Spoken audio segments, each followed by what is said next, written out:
Pemirsa, Presiden Joko Widodo mengajak para pebisnis dalam IPEC CEO Summit di San Francisco, Amerika Serikat untuk memanfaatkan peluang investasi di Indonesia dengan lebih agresif dan cepat. Joko Widodo menyampaikan bahwa saat ini merupakan waktu yang tepat untuk berinvestasi di Indonesia, mengingat pertumbuhan ekonomi yang diprediksi akan tumbuh dengan baik. Jokowi berbicara di APEC CEO Summit San Francisco disiarkan YouTube Sekretariat Presiden Jumat 17 November mengatakan saat ini adalah waktu yang paling tepat untuk berinvestasi di Indonesia dan ia berharap para pebisnis yang hadir dapat memanfaatkan peluang ini dengan lebih agresif dan lebih cepat. Dalam pidatonya, Jokowi menekankan bahwa Indonesia adalah pilihan yang tepat dan menjanjikan bagi para investor. Jokowi juga menyebut Indonesia memiliki potensi pertumbuhan ekonomi yang signifikan. Presiden Joko Widodo juga menyebut Indonesia tidak hanya memiliki potensi sumber daya alam yang besar, tetapi juga memiliki sumber daya manusia yang berkualitas. Selain itu, Indonesia memiliki komitmen yang kuat untuk menciptakan iklim investasi yang kondusif dan kompetitif.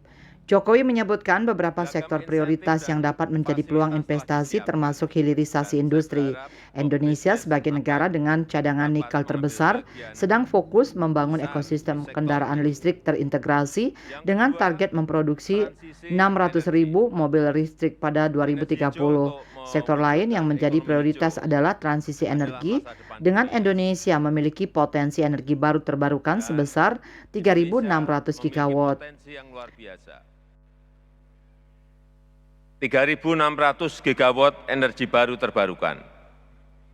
Dan tengah dibangun 30.000 hektar Green Industrial Park, di mana untuk pengembangannya dibutuhkan investasi, dibutuhkan pengetahuan, dibutuhkan teknologi terkini untuk menghasilkan nilai tambah, sekaligus mensejahterakan masyarakat secara berkelanjutan. Presiden menekankan bahwa investasi dalam pengembangan teknologi terkini sangat diperlukan untuk mencapai nilai tambah dan kesejahteraan masyarakat secara berkelanjutan. Presiden juga menyebutkan pembangunan Ibu Kota Nusantara (IKN) sebagai proyek kota pintar berbasis hutan dan alam. IKN memiliki potensi investasi yang terbuka dalam berbagai sektor. Dalam acara tersebut, Presiden Jokowi juga didampingi Menteri Koordinator Bidang Perekonomian Airlangga Hartarto, Menteri Luar Negeri Retno Marsudi, Menteri Perdagangan Zulkifli Hasan, dan Kepala Otorita IKN Bambang Susantono. Ini adalah waktu yang tepat